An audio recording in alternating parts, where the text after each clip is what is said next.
It is time for the 2028 MLB season. Welcome back to our Milwaukee Brewers sim. About to start our second season taking over the Brewers since we realigned to Major League Baseball. Last year we went 90-72, lost in the second round of the postseason.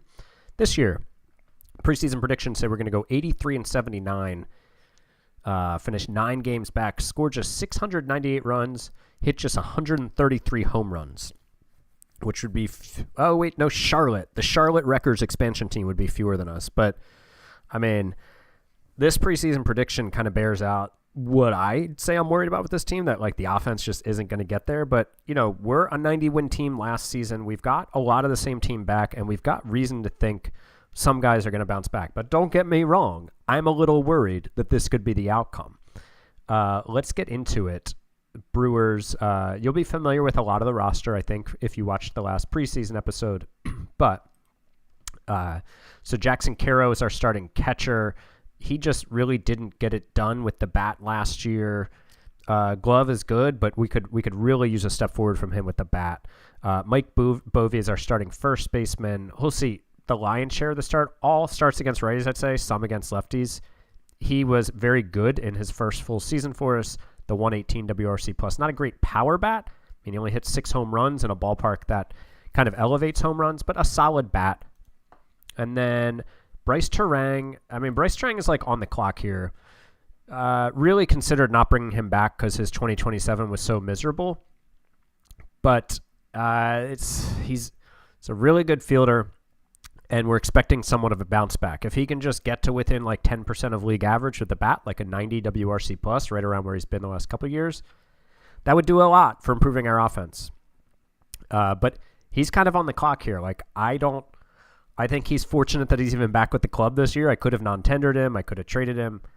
One of the things that led me to is I like to stick with real-life players of our franchise. Like, Turang is a real-life Brewer. So, like, I don't know. I kind of just, like, sentimental-wise, I guess, you know, just like to stick with players. I'm more likely to stick with players if they're on that team in real life when I take that team over.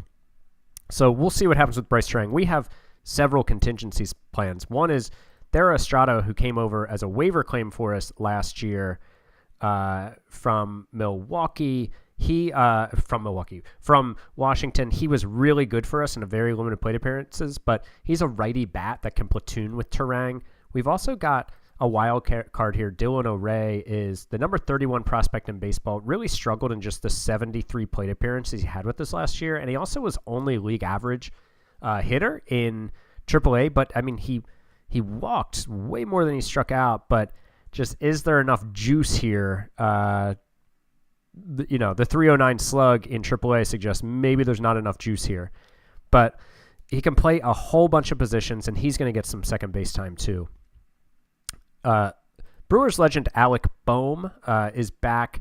WAR-wise, not a bad first season of his 5-year deal with 2.6 WAR.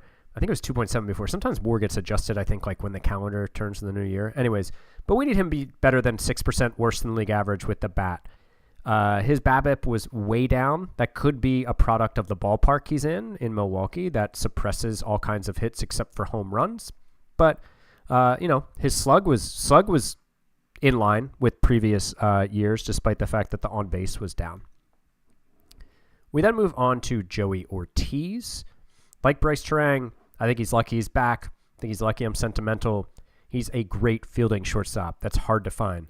But a 66 WRC plus, like, I honestly don't know how we won 90 games last year with Turang and Ortiz basically being unplayable, but getting played for like 500 plate appearances. You know, like, I think me as the GM of this team should be like very much held accountable if things go wrong with this offense and Ortiz and Turang are dragging us down again. Like, sorry, just taking a sip of my coffee there. I looked at other options and like I just decided to bring them both back, and they're both going to get a month or two, and then we might move on in one way or another. Jackson Churio, solid season last year. Not necessarily a superstar, but like could be a perennial all-star if he continues to play that way. Another wild card here, Chris Stanfield, a rookie center fielder who the old regime in Milwaukee drafted in the 11th round in 2025, but he's got the 70 outfield range. He just ripped it up last year across AA and AAA. And so we are handing the keys to him. And again, it's another bat like this. Like you wonder why this team is going to hit like no home runs, because everybody's like Dylan O'Ray, Chris Stanfield, Mike Bovee. They're all like look like solid hitters with just no juice in their bat. So we'll see how that plays out. I tried to bring in a slugger. I tried to look for trades, and there just wasn't one that made sense for our team. This is a moderate slugger we brought in last season, and he was really good for us. 25 home runs, 121 WRC plus. Elliot Ramos. He's going to be in the middle of our order again. He's under club control for a few more years. And then in the last year of his deal, because there's no way we're picking up this team option next year, is Christian Yelich. Yelich, 91 WRC plus, but was good against righties. As you can see, look at his ratings. I mean, this is still looks like a decent hitter against righties, and that played out last year. So he's only playing against righties. And he's going to platoon with Nick Castellanos, who last year wasn't bad. His WRC plus between us and Pittsburgh was 116. And he's another guy that if you can keep him just to lefties, like that profile looks way better against lefties than righties.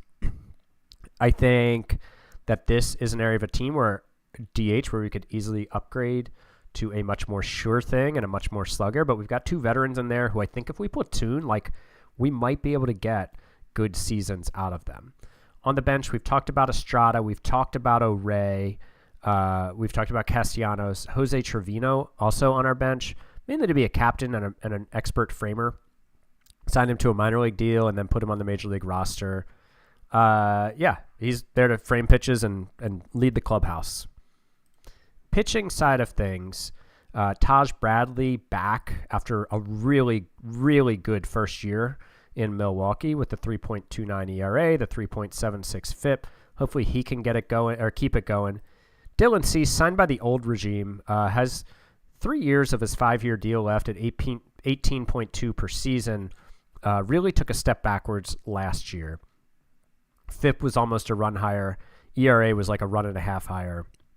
It was very home run driven. Like his strikeout to walk percentage was still really close, but gave up way too many taters last year, and that's bound to happen. Extreme fly ball pitcher in a ballpark that elevates home runs. You run that risk. Not sure I would have signed this guy, but he has the potential to be a solid rotation piece, and there's not really a trade market out there for him, so we're just kind of stuck with him.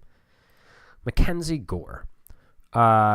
So we traded for him for the 2027 season, and he tore his UCL, missed the whole season, and I decided to sign him to a 2-year, $19.5 million deal because I think that's cheaper than you would get for this level of pitcher on the free agent market, and I decided to take that risk. One thing I don't feel great about, let me tell you about it. His scouting, his stamina went from 60 to 35 in February. This deal might already be sunk. We'll see how it goes for old Mackenzie Gore here. I'm not feeling great about that. I have never, in all the times I've played this game, see a pitcher go from 60 to 35, lose 25 stamina points. Have you guys? I mean, I've seen it decrease, like maybe like 10, and then next time it's like another 10. But I've never seen that. That's wild. Freddie Peralta, he had a really good year in 2026, results-wise, not peripheral-wise.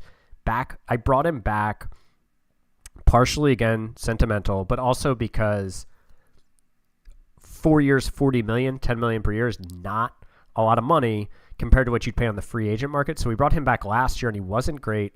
Extreme fly ball pitcher in this park. Yeah, I'm worried about him a little bit.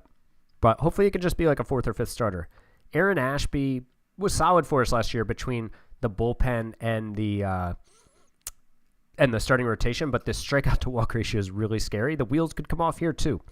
Like this, I said this last season too, before we won 90 games, like I could see if everything goes wrong, we are screwed, right? Like we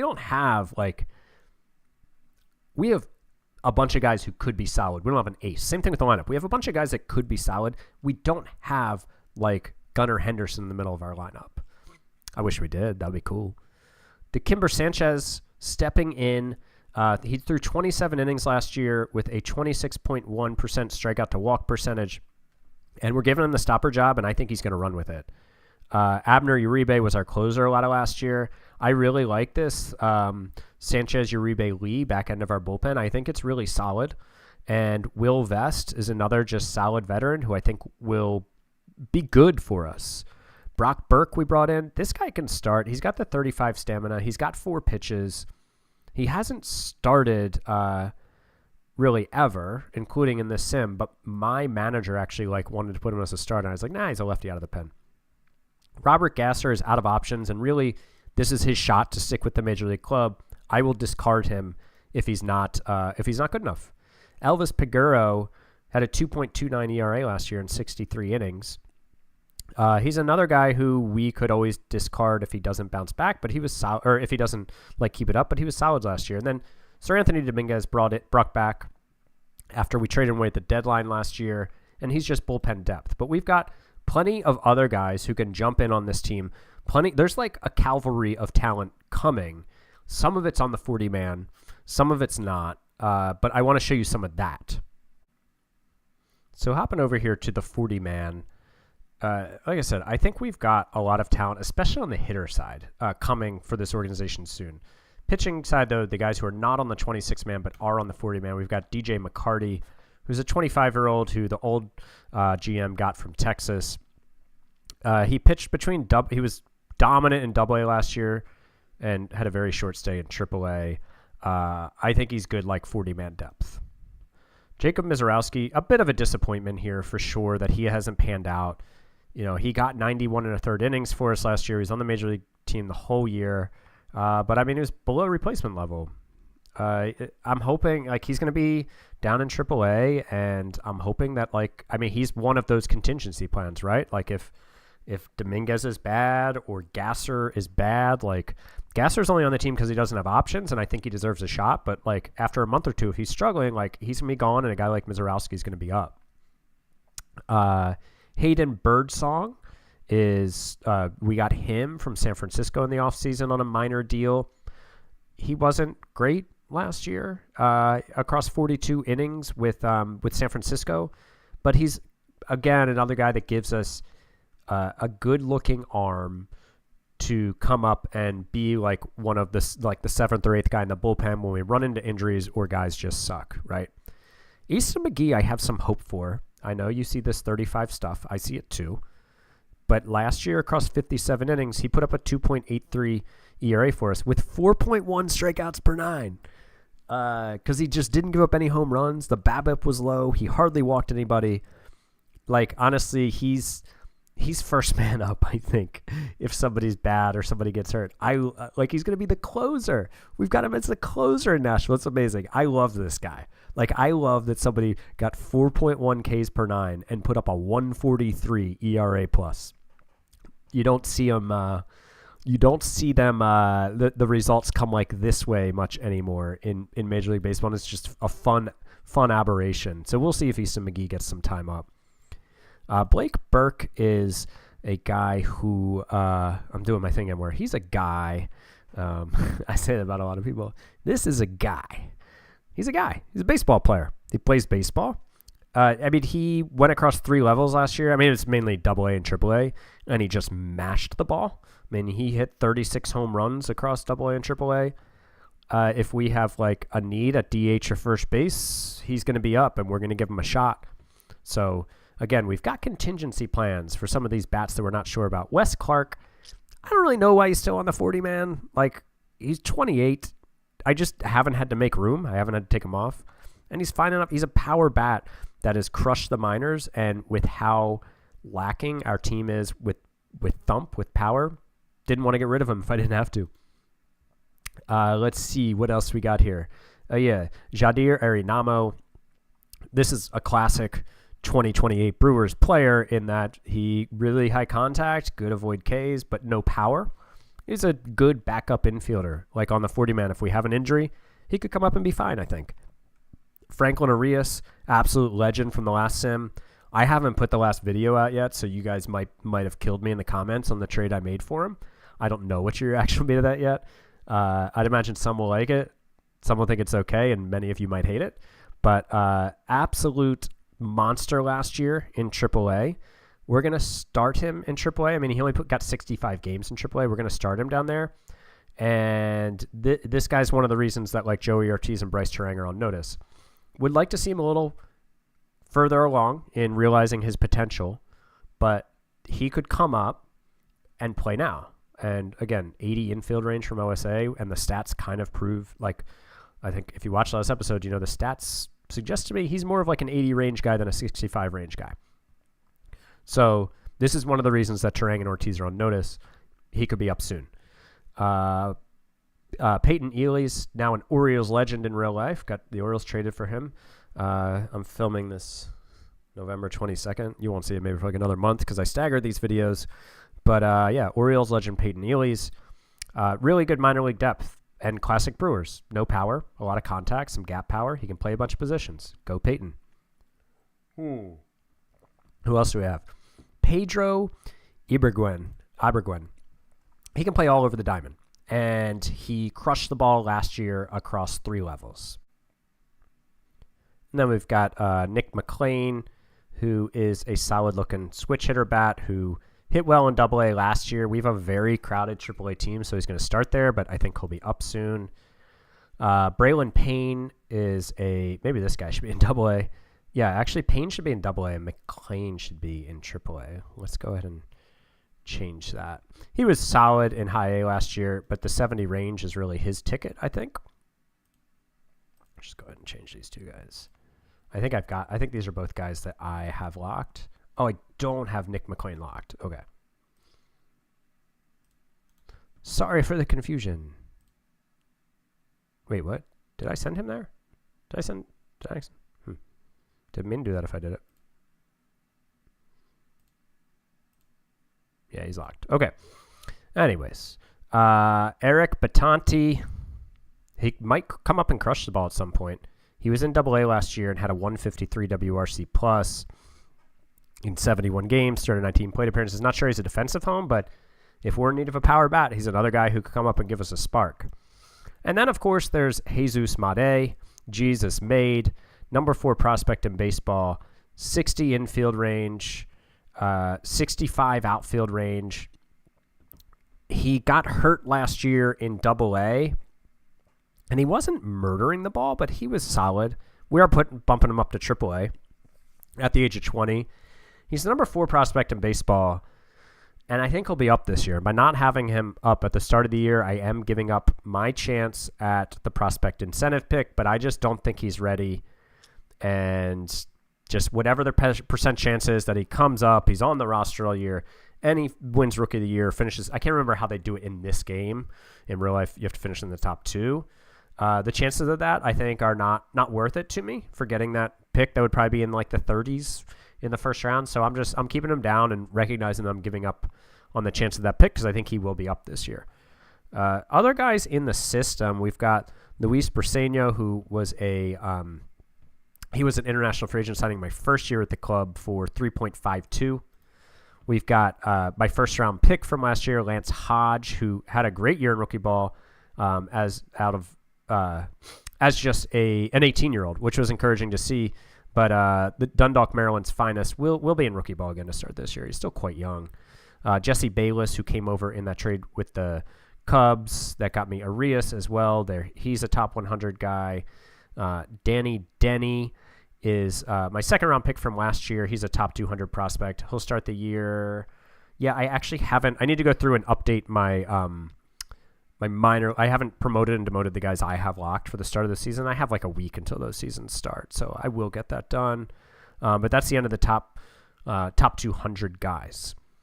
So why don't we, like I said, I need to go adjust my minor league guys and move them around. But I don't know. I'm kind of thinking like we should take a look-see here at opening day. We're going to play Toronto, whose leadoff hitter and starting right fielder is Milwaukee legend Luis Lara. We traded him last year in the Dalton Varsho trade. I mean, he was looking good, and he came over and he was pretty solid for him. Yeah, maybe this guy's going to be a starting outfielder for him for a decade. I don't know. Like, for me, it was just like, oh, it's another high-contact, low-power bat, and I felt a serious need. I needed to make a playoff push, and I made the playoffs. I made the postseason, and it's the price of doing business sometimes, They have Loper Feeder. Bo is still there. Vlad, Santander, Alejandro Kirk is still there. Ricky Tiedemann, Jake Bloss, Bowden Francis. Jose Barrios is still there. Fluharty. Eric Lauer still pitching there? That's so random. Cool. I don't know. You want a box score watch? Let's box score watch. There, Estrada. Oh, okay. So Estrada is not on our 40-man, which is because he was randomly released in spring training without me releasing him. It's the second time in this sim that I have my settings right. Like I do the signing free agents, releasing players, and if you watched last season, it happened to Walker Buehler like mid-season. I don't know what's up with that. Had not seen that in any other sims I did in Out of the Park 26, but yeah. Hopefully that's the last guy. We're getting an auto save here at the end of the month. And then we'll see how opening day went. Hopefully I didn't forget to do anything. I wasn't like planning. Ooh, we lost 9-7. I mean, we put up 7 runs. That's surprising. We got to win games. When this offense is putting up 7 runs, come on, guys. We almost came back. Bummer. Oh, hit into a double play at the end. So what happened here? Did Taj Bradley got shelled? Ooh, Burke in his first outing for the team. Nobody pitched well. Everybody gave up runs. But yeah, Joey Ortiz went yard. Love to see it. Castellanos with a double. Yelich with a double. Did Yelich pinch hit? Oh, Yelich. Whoa. Oh, he came in the second. Castellanos must have gotten hurt. Oh, shoot. Castellanos and Bohm both got hurt in this game. Out. Pending leg. That sucks. Alec Bohm. Wait. Unknown recovery time from knee inflammation that's only affecting his running. So that's fine. He went 2 for 5 with the double. Who else did stuff? Mancaro went 0 for 5 and grounded a double play to end the game. So Yelich came in. Did he face he faced 2 lefties and he had a double off a lefty. Good for him. Joey Ortiz got pinch hit for in the 7th. Was that player of the game was Luis Lara. What did this guy do? 3 for 4. He went yard. That's really funny. Bovey went 2 for 2 with 3 walks. So yeah, I guess O'Ray came in as a lefty to pinch hit for Ortiz, which is interesting. Okay. And then Terang came in for Bohm when Bohm got hurt. Okay. I'll look at that development report a little bit offline. Let's just see how this first series goes against the Jays. Oof. Oh, Bo Bichette hit a grand slam off Lee. Man, we were tied 4-4. Dylan Cease did not pitch very well. Gasser gave up 4 runs, but only 1 was earned. Ortiz is the only error, so assuming that's what happened there. Lee gave up all 3 inherited runners of Gasser's. So Dylan Lee's off to a rough start here, man, in his first 2 games. 11.19 FIP. Jeesh. What did Lara do this game? 0 for 4. Take that. Chiriya went yard. He had a 3-run bomb. That was our only extra base hit. Dylan O'Ray pinch hitting for Joey Ortiz. That's just going to be a thing my manager does this year. That's fine. I'm not against that. They had a righty throw, so Castellanos wouldn't have pitched anyway, or played anyways. Okay, he's day to day, it looks like. Quadricep soreness just affects his running. Okay, so he's all right. No major injury there. But, man, the pitching is, letting us down here. Pitching is supposed to be the strength. Man, 7-5. We're putting up a lot of runs for the Brewers. It looks like our bullpen failed us again. An okay outing from Mackenzie Gore, but then, yeah, Seranthony Dominguez just tanked. Paguro gave up one of these 4 as an inherited runner. Didn't give it up, actually. But Alec Bohm went yard, a 2-run homer in the first. But again, just a home run as our extra base hit. So, I mean, hopefully, we've wasted some good offensive performances here, considering the offense that we've got.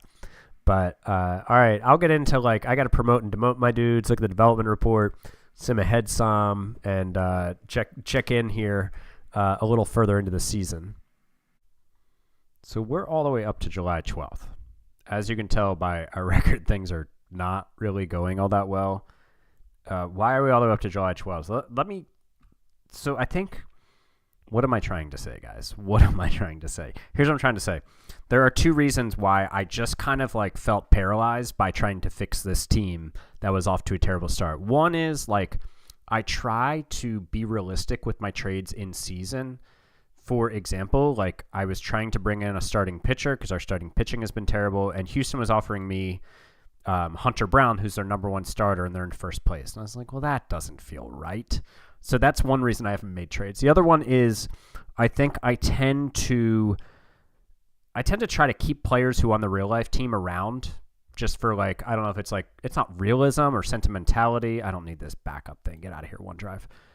So like, you know, like Bryce Terang, Christian Yelich, like all those guys, I was like, man, I should move on from these dudes, but like, I'm just hesitant to. And so because of those reasons, I just kind of like was trying to tinker and fix things, and things just kept getting worse. And here we are now on July 12th at 41-49. Some things have happened that I'll get into. I think the first thing to break to you guys is I did trade Christian Yelich. Oh, by the way, Sal Frelick is leading the NL in batting. Lovely. Oh, wait, but he's down in AAA? Hold on, sorry, this is a tangent. Wait. So Sal Frelick, wait, is he on a rehab assignment? No? So he was in Chicago. He'd put up 2.8 WAR and was leading the league in batting average and got sent down? What in the world? Anyways, so Christian Yelich demanded a trade because he wasn't playing every day.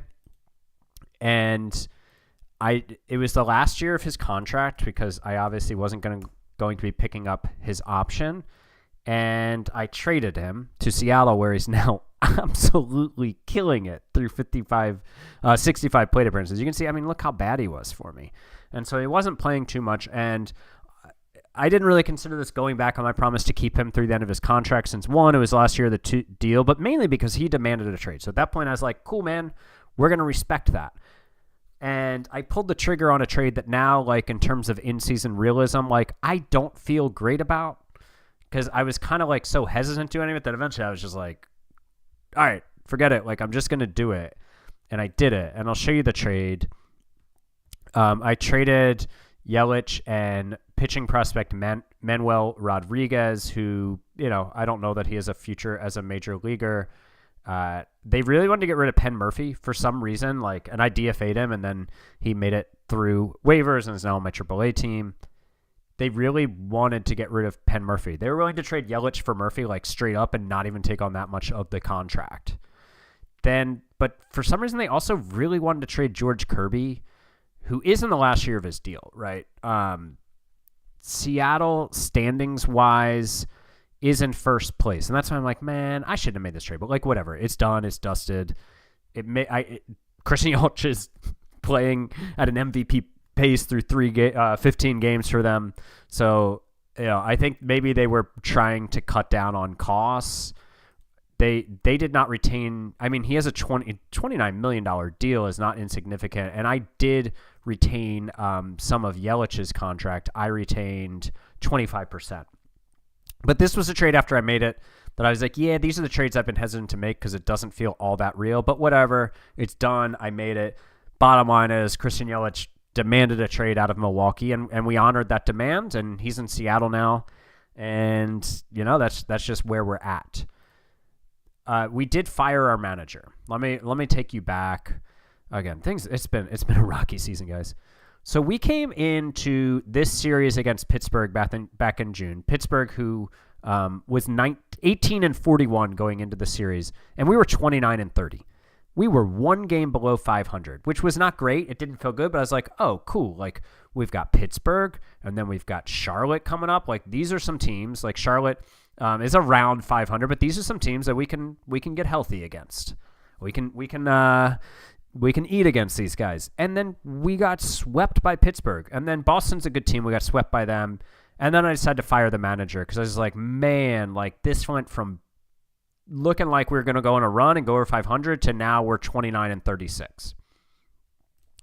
And so the manager is out. I brought in a new manager named Sean Hogan, who has no experience. We're 11-13 since he came in. So as you can see, it's just working great. He had really good ratings here. There were a lot of managers available with good aging, mechanics, development, all that kind of stuff you might look for.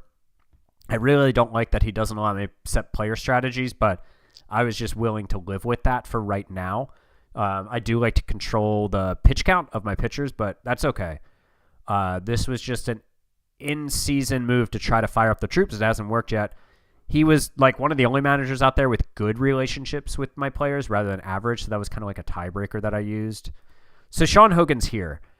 And I've made other trades, and I've brought up a lot of young talent. Let's go over the transaction log just to let's go back to like May to make sure I don't miss anything.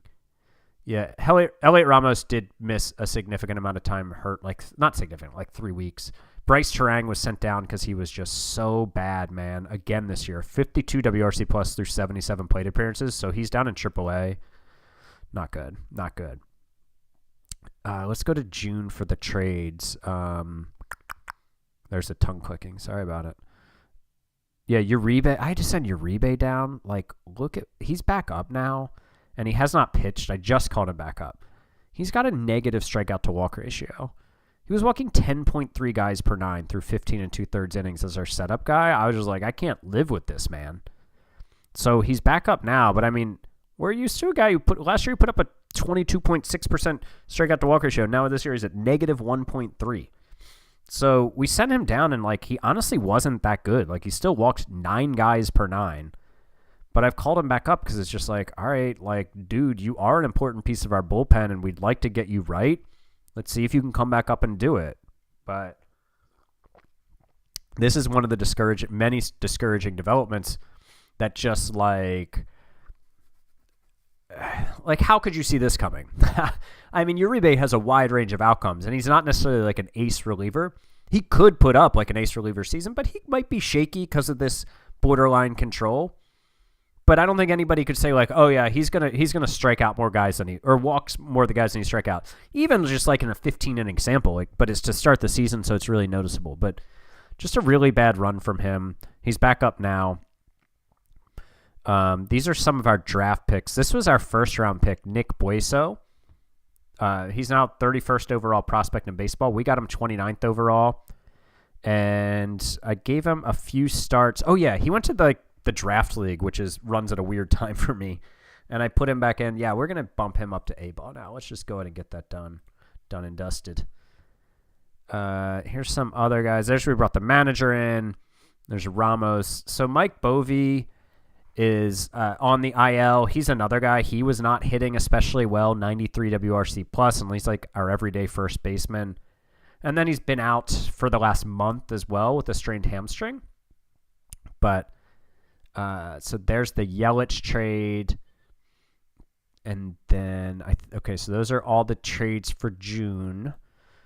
July, we traded Thero Estrada to open up more room. He also asked for a trade because he was platooning and not playing every day, and he also had a 64 WRC plus. Like, when I tell you this season was going badly, I mean, like, I know Estrada was not like the best signing. Like, when I made the signing, I was like, yeah, this is a little bit of overpay, but he fills a need. And like Yelich too, like, it wasn't great having him around still, but like 64 WRC plus, and which was Yelich, like in the 50s, and then like a negative strikeout to walk ratio from Uribe. A lot of like worst case scenarios here. So Estrada is also gone. Mizorowski has been up and down a little bit. And another major development from the season is Jesus Made, the number 4 prospect in baseball, has had another season-ending injury. Same thing happened last year. Severe hip strain. He wasn't killing it, but like he was definitely a guy we're counting on to make a difference for us this year. And it's just not going to happen. Hopefully next year will be the year, but he's just like missed significant time both seasons with injuries. So I guess like let's look at what the lineups are doing. Or no, actually let's team stats. You can see runs scored, we're 15th. We've just got no juice, no slug. We're trying to make I guess like I've brought up guys from AAA to give him a chance. Be like, this guy hits for power. Maybe he can cut it for us up in the majors. You can see we're 6-2 so far in July. The major development also is like our starting pitching has been terrible. 11th in ERA in the American League. Bullpen's been solid, And our starter is 11th in the AL, despite like having the best defense in the league according to zone rating. So, and sorry, I'm sipping on some hot water here with some honey because I've had to cut this video a few times because I keep coughing from this sinus and respiratory infection I've been struggling with. So if I pause to sip stuff, that's why. So here's the offense. We've got Nick Castellanos in a platoon role, just absolutely crushing lefties. And I did start to play him against righties some, and he just wasn't doing it because he was just hitting lefties so well. So he's back to just playing against righties, but he's doing quite well. Franklin Arias, who I have not put out the episode yet where I recorded where I made that trade. So if any of you guys killed me for making that trade, like, I get the criticism, but I liked the trade at the time. And he's called up because of some of the injuries and some of the guys who traded away, and he's doing okay so far. 119 WRC plus through 131 plate appearances. Like, heck yeah. He's playing all over on defense because Joey Ortiz is playing and playing well. So he has not played a ton of shortstop for us yet. He's played, let's just make this easier, primarily second base and right field. But he'll get more time at shortstop as the season goes on. Blake Burke came up a little earlier in the year, and he's hitting well too. You notice like the guys we've called up, Arias, Burke, and Batanti, are all hitting well so far in limited plate appearances. So maybe this offense is going to get better. I don't know. Dylan O'Ray has been up the entire year, and he's hitting well. I mean, he's got no home runs. He's got a 339 slug, but he's got a 114 WRC plus. We just have a lot of these guys who hit the ball well, but not for a lot of power. And our offense is a little one-dimensional in that, and not the like one-dimensional power offense. Okay, one-dimensional no power offense. Like, not great. But we've got Burke and Batanti up to try to hopefully give us a different dynamic. Jackson Chourio, he's been fine, but this is like just not good enough for a guy that we really need to be a star. 107 WRC plus is not going to cut it, and it's one of the reasons he's not dead weight. He's not dragging us down, but he's not elevating us like we need a star player to do. And when the team's struggling, like, we need a star to step up and like pull us out of this, and he hasn't done that. Joey Ortiz, a good bounce back season from him, obviously from last year's 66 WRC plus. He's out of 100, but he was like insanely good in April and June. You can see these WRC plus, and then was horrible in June and just even worse in July. So he's going to start losing some time at short to Arias if he continues to slide like that. Alec Boehm played hurt for 2 months with a day-to-day knee injury that was only impacting his running according to the status update here. But as of June 1st, he was healthy. And I mean, like, look how bad. Maybe it's probably just coincidence, right?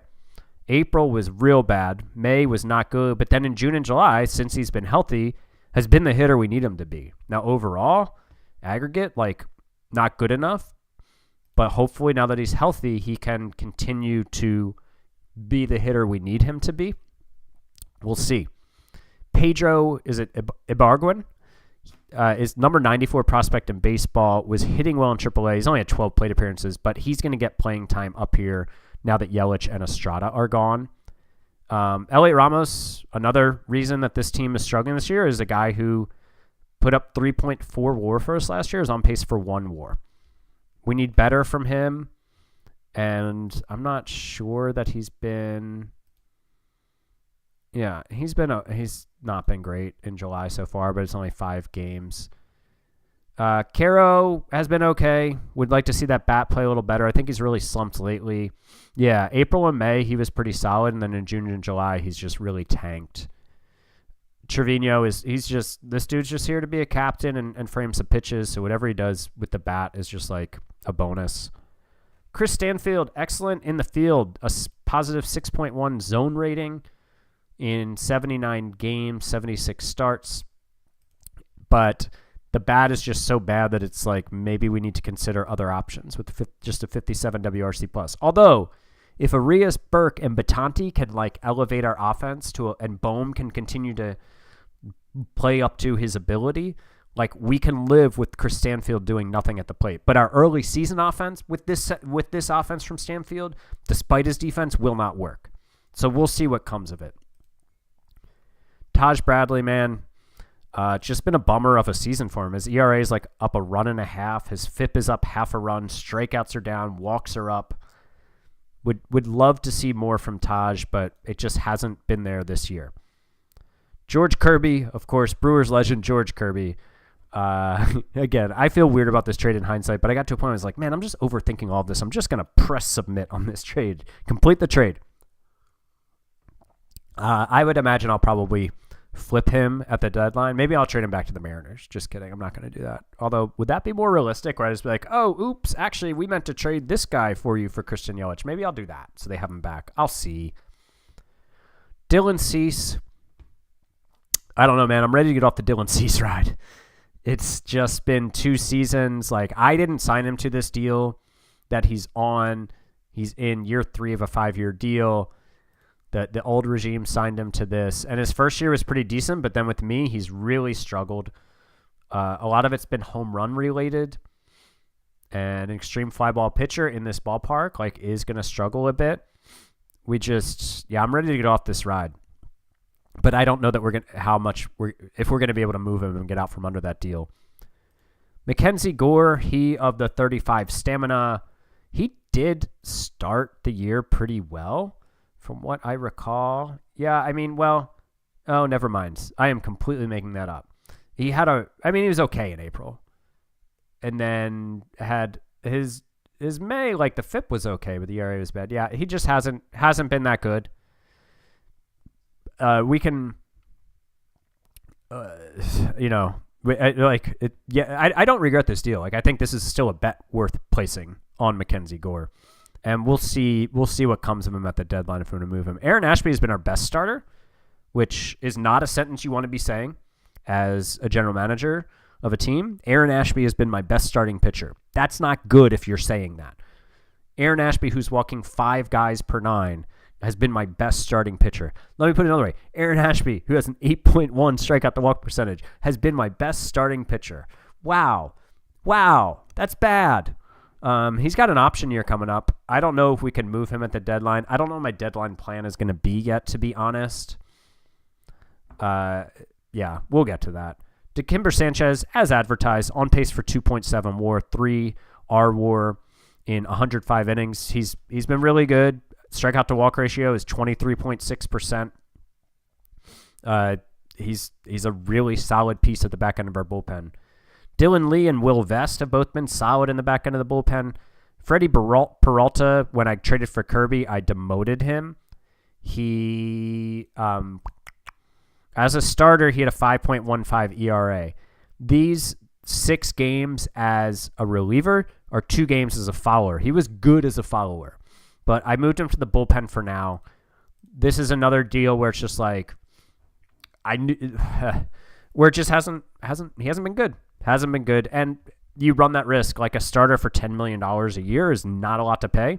Free agent prices, and you run the risk of him not being good, and he hasn't been good. We've just had too many guys where they've been like, hasn't been good. Paguro, Burke, solid. Uribe, hopefully he's going to turn around. Gasser has been solid. The bullpen's been strong. Bullpen's been real strong. So where do we go from here? It's a freaking great question. It's an absolutely great question. Let me make sure there's nobody on the 40-man here that I need to give you more of an update about that I've given you. Told you about Terang. Let's make sure there's no injured. Yeah, I talked about the injured list guy. So, yeah, I mean, we're 6-2 so far in July. We're only 7 games out. I think maybe waiting. We're at the All-Star break for what it's worth. It's July 12th. I think maybe waiting another 2 weeks, like till the 26th, to make a decision, unless we lose like 6 in a row or something, right? Then I think we're going to be doing some selling, and we're going to be looking at guys like Arias, Burke, Batanti, O'Ray, Stanfield, etc., to see what we've got for next season, then go into the offseason and be super aggressive about it. That's my general plan for now. But we'll come back and recap that trade deadline and the season for you. You know, I'm not sure where the next video will hop in, but it's uphill sledding from here. and I just heard my daughters get home, so it seems like a good place to cut the video. And thank you guys for watching. Sorry that this is not a good Brewers update, but we're going to turn this ship around. We are going to get Milwaukee back to the promised land, if not this season, next season. Thanks for watching. Bye.